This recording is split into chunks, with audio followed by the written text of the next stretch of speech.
Motorcycles and mud, you can't ask for much more.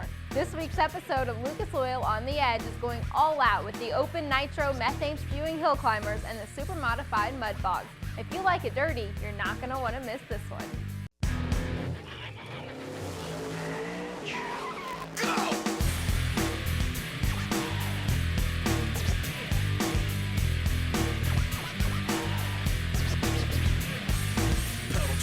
Got it tacked up, and if you get too close, you're getting cracked up. Stone cold when I roll, coming out of the hole. Get back, cause I'm out of control. I'm on the edge. Welcome to Lucas Oil on the Edge. It's time for the Motorcycle Hill Climb presented by Lucas Oil here in Tracy, California.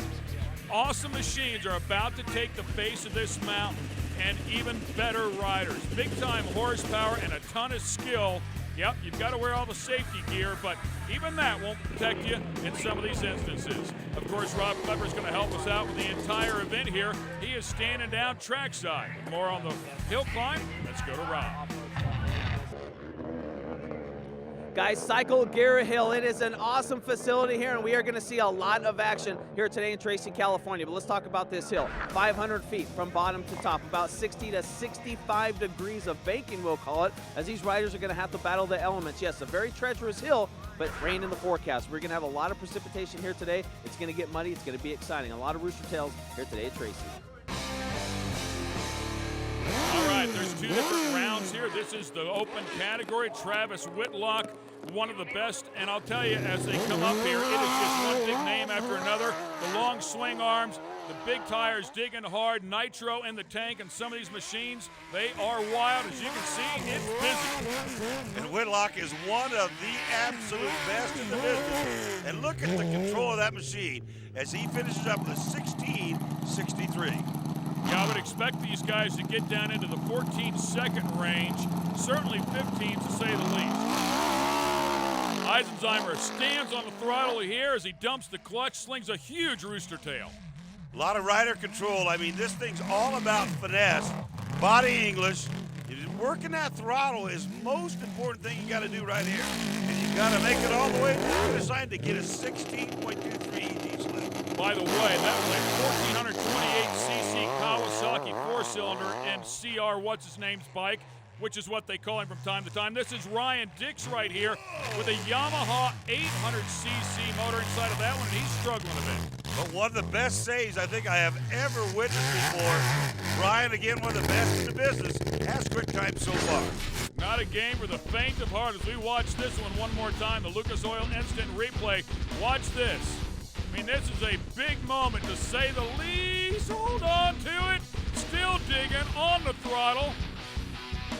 Might have an innie instead of an outie after that one, but nonetheless made it over the top of the hill. Man, that was bizarre. What a great save. Nick Beer, one of the best in the business. Dusty Beer also out here. His father. Clearly one of the greatest names in the sport is the Beer family. Looks like a better number than that, but it comes up with a 15.71. Yeah, and that is the quickest one we've seen so far. Very, very strong pass out of Nick Beer. Another big Kawasaki for Nick, 1,420 plus cc's. All right, bike number 3. Wow. And Harold Waddell with a huge hit.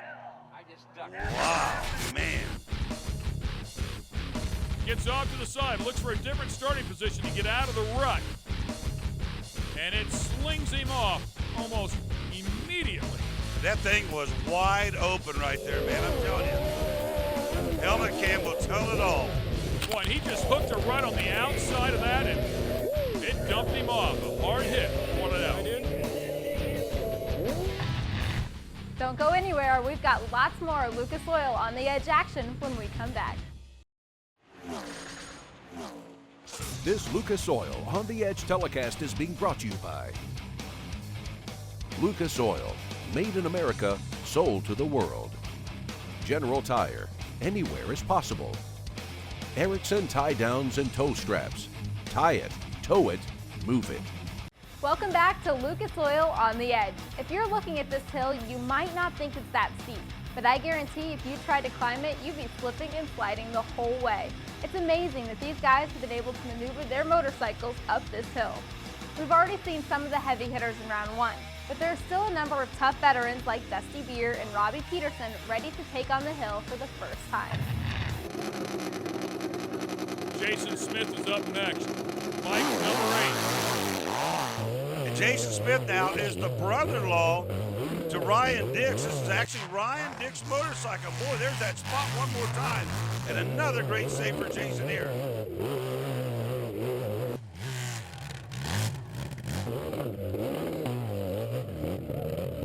A time of 15:44 on a bike that he's not really familiar with is very impressive. Dusty Beer is up next, a multi-time champion. You see this guy ride with broken bones. He is as tough as they come. No question about it. And again, as you mentioned, one of the best in the business. He's certainly in the category. No fear in this guy's eyes whatsoever. And a 15:46 for Dusty Beer. Excellent job out of Columbus, Montana. That was a 1500cc KZ. Dustin Osborne up next. He'll take his shot at the hill. Whoa, baby! Instantly, you see, he'll take that kill switch, which is hooked to that right hand, and kill the motorcycle's power. Watch it get into replay. Man, I mean, this thing is all over the place. And another rider goes down here at the number 4 spot on the hill. Boy, I'll tell you, man, he just hit that. There was a little rut in there, and it kicked the front end up, and because he's on the throttle, there's just no stopping it as we watch Robbie Peterson come up. Keep in mind, once the front end comes up that high, you're hanging onto the handlebars, and it forces you to hold the throttle wide open. You can see right there with Robbie's bike, that back tire, once that thing's in the air, I mean, you have very little control over that thing. It is just an ugly course. Take a look at that. I mean, rut after rut after rut. So difficult to do that. There's some power in that machine. Woo! How about a 14.8, man? That is getting it done right there where Robbie Peterson takes over the lead. Here's another guy that can take it right back, too. Brandon Whitlock. And two of the biggest names in the category are going back-to-back here. Yeah, Brandon and Travis both run out here. Both very talented.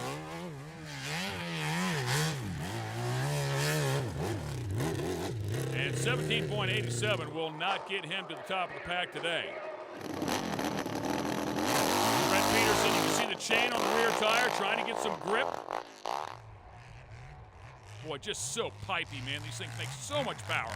And one thing about it, the later you run, I would think at least certainly the course gets a little bit more torn up. So at the end of the day, you want to get out as early as you can, I would think. If you like this episode of Lucas Oil on the Edge, make sure you become a fan of us on Facebook. Just go to facebook.com and type in Lucas Oil on the Edge. Thanks for watching Lucas Oil on the Edge. Our open hill climbers have all gotten one chance up the hill, and Robbie Peterson is holding down the top spot with a 14.873 second run. Only 10 riders in round 1 made it up and over the hill. Will the second round be better for the 13 riders who fell short? Let's find out. Obviously, the weather's in effect today. What's it like out there with the added wind and all the rain that we're going to get? Right now, the wind's not too bad. Really doesn't affect the riding too much. The rain's starting to come. Once it rains, this place gets like snot. It's really, really slick, but it'll be good. Our Malcolm Smith Motorsports Lucas Oil KTMs are running great today. We got another round coming up, and hopefully we'll take a couple wins today. We got a good team. We got a couple rookie riders that are riding really, really good, and keeping Team Peterson up on the podium. So as you can see, I mean, obviously you want to get out here and the run as quickly as possible. There's a look at your leaders right now for the first round. Robbie Peterson, the only one to dip down into the 14s, 14.87. We thought it would be possible, but only one has done it so far. So great job for him as we take a look at Travis Whitlock. And I want to mention real quick, how about that operation they got? That great big trailer and all those bikes lined up. I mean, truly, this thing's turned into a professional category sport. Travis Whitlock was not able to make it over the top in the first round. The KTM, with a 1400cc power plant inside of it, goes up and over the top at 15.74 as Shane Green takes the line.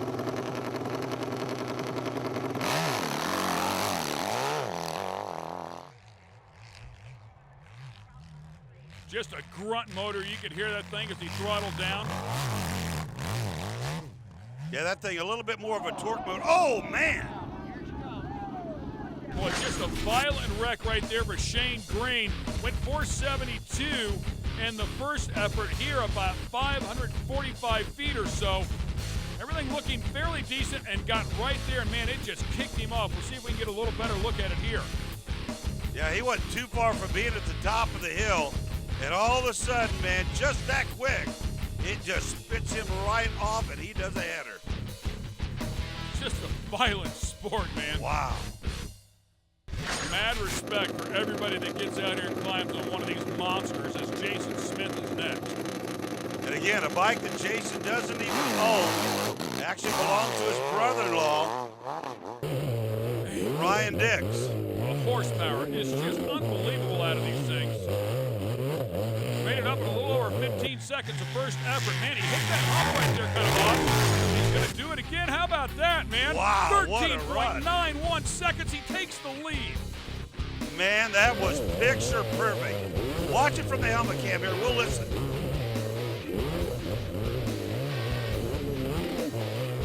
That is great throttle control. That is great body control. And that is just clearly the best run of the event so far. Boy, and he just barely missed that number 6 gate. I mean, just really by inches.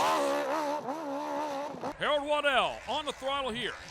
And the new time to beat, 13:91, Jason Smith. And remember, Waddell didn't go 165 feet in the first effort. He's well past that now, and he nearly takes the lead at 13.96, some 0.05 of a second slower.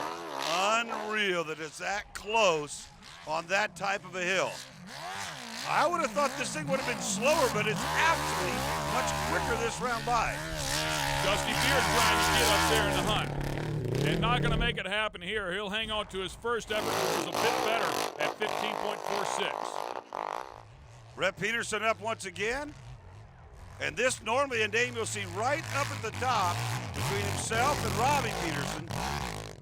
You will generally see the Petersons way up the top of the list. A slow run here, however. Amazing balance out of these riders, and yeah, he's not going to see the time. So Jason Smith's effort will hold on. Awesome job for him and Harold Waddell, both of them in the 13-second zone. Jason Smith wins an open competition here in Tracy, California. Congratulations, man. 13 and change. That thing looked bad fast, dude. Thanks a lot. I was a little worried coming into it because I've had issues with my own bike. And fortunate enough to have my brother-in-law on the team, so I jumped on his bike, and something a little foreign to me, but I was able to pull off a good ride. My first run I went up, and I'm really out of control. I hit a bunch of stuff, everything in the hill actually. So I knew if I just slowed down, cleaned it up, and just tried to be really smooth, I could pull off a decent time, and I did just that. It felt really good. Don't even think about changing the channel. We'll be right back with the monsters of the Mud Bog, the super modified class. We'll see you soon. Mud Bogs are serious business. We're putting the super modified machine side by side on the horseshoe in Monticello, Arkansas. You want to be the first truck into turn 1 because if you get stuck in back, you're eating more mud. Well, she nailed that one, I've got to tell you. Ken Stout and Brian Olson call the action for you here. This is the AMRA Mud Racing presented by Skyjacker Suspension. And these things are bad to the bone. Talk about big-time horsepower. And the key, once again, is getting that starting line advantage in generally the inside lane. And when you pull up there to make the run, you have no idea which lane you're going to be in. The man I'm standing next to is in the business of winning, and business is booming. Burl Richardson, super mod, and man, what a dominant force you've been this year. Yeah, we've had a really good luck this year. We've won, I think, 5 out of the 6 races. You know, everybody else is just struggling to get to where we are right now, and been good for us. Getting off the line here late in the day is key. Being able to take the turn hard and slick and getting up that back stretch in clean air, obviously with the sun in your face, is key here today. It most definitely is. And getting the lead in the inside lane is too, because it's a horseshoe pattern track, 4 feet of water, just as quick as you get off the start line, and double elimination. You got to get beat twice to be out of this deal.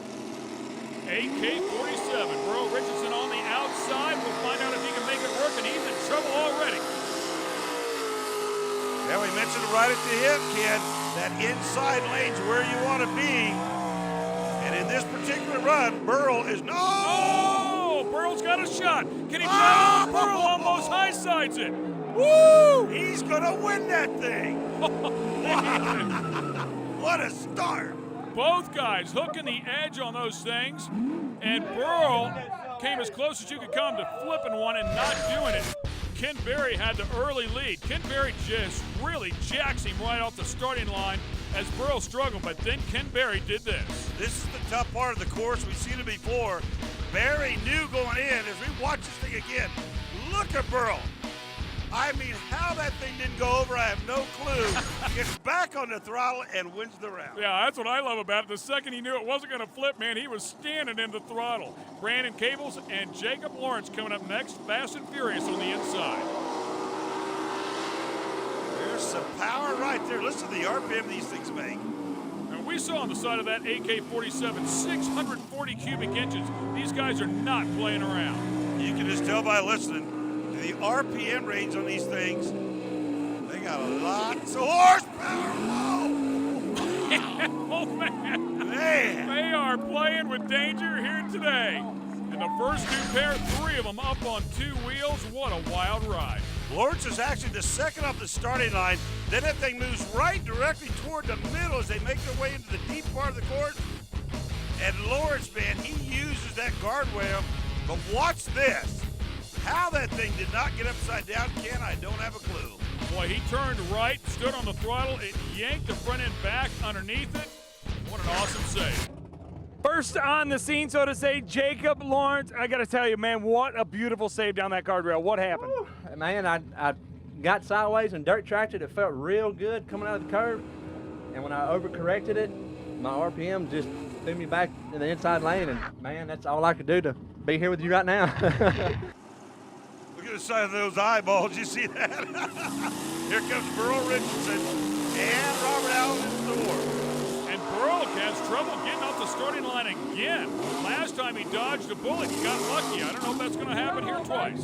Well, the Thor machine, obviously, the quicker the two, and he may just get the job done. Burl back on the throttle, but he's not going to have enough this round. Robert Allen and Thor gets it done. So Burl, left side of your screen, at 640 plus cubic inch machine, is 1-1 so far. Again, double elimination. So the Thor machine will go another round. That was a picture-perfect run there. Jamie Spillers, Brandon Cables up next. That Mossy Oak Mudslinger and the one with the bullhorns on the roof there. Right beside each other. The early advantage, as we heard earlier, is what you want, because truck number two, I mean, it's already difficult to see, but when you're slinging more mud on him, but look at him come, he's leaning on him hard. Wow. We got a race. Wow. You know, I got to tell you, some of that may not even be intentional. You just can't see. Well, you got a really good point there. You stand on the throttle, and I think you go by Braille just about here. I mean, look how clean the blue truck is when it starts off, and now just take a look at it halfway through the course. That is bizarre. Really great driving job by both competitors. Of course, neither one letting up. That's what it's all about. These guys are all living up to the name of this show, hanging it out and living on the edge.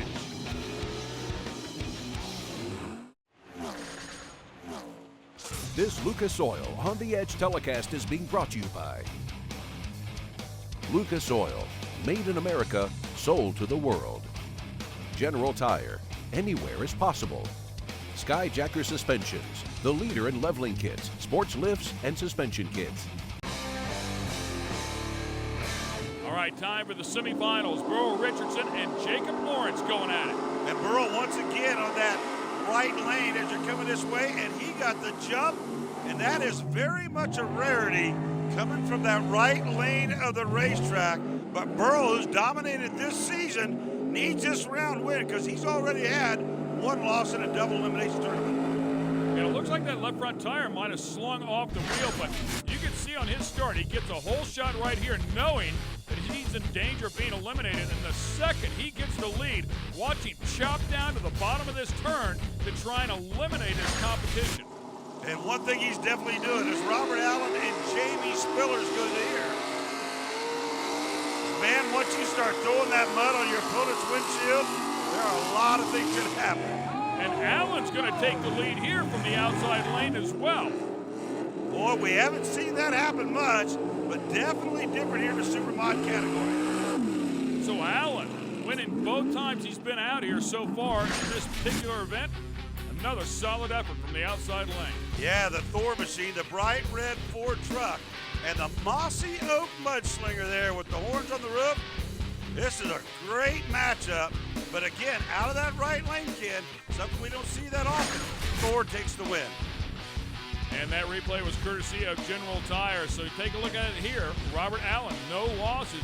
Burl, who really dodged a bullet in that first round, stole the win at the very end. And then, of course, did a great job there in round number 2. Robert Allen in trouble right off the beginning. And how about Burl? He's going to pick up another win here this season. Unbelievable. After the first round, like you said, dodged a big-time bullet. And basically, for all intents and purposes, gets a freebie right here in the final round. In this machine, it looks like it's lost power. Well, that or he's just enjoying it. Oh, yeah. He's going to coast through there. So the AK-47 picks up win number 6 this season. But watch again in replay, the Thor machine doesn't go anywhere right at the hit of the throttle. And you can very well see why Richardson has dominated this season. He's best through the puddle, makes his way through the track, he's the champ. Burl Richardson, the AK-47, came down to that King of the Hill, unable to make it up to the line. Thor wasn't. Big win here tonight. Yeah, I mean, like I said, it's a war of attrition. I mean, whoever can be here at the end and, you know, still can pull the line, a lot of times you win them like that. Happened here today. I mean, a lot of fast trucks just as fast as mine, but I mean, at the end of the day, it's who can pull up there last, and you know, we squeaked out one here without having to run, so I mean, we'll take it. Thanks for watching this episode of Lucas Oil on the Edge. For Ken Stout, Brian Olson, Rob Klepper, and Lurch, I'm Jamie Howe. We'll see you next time with more competitive adrenaline-fueled motorsports. Just remember, you're not living unless you're on the edge.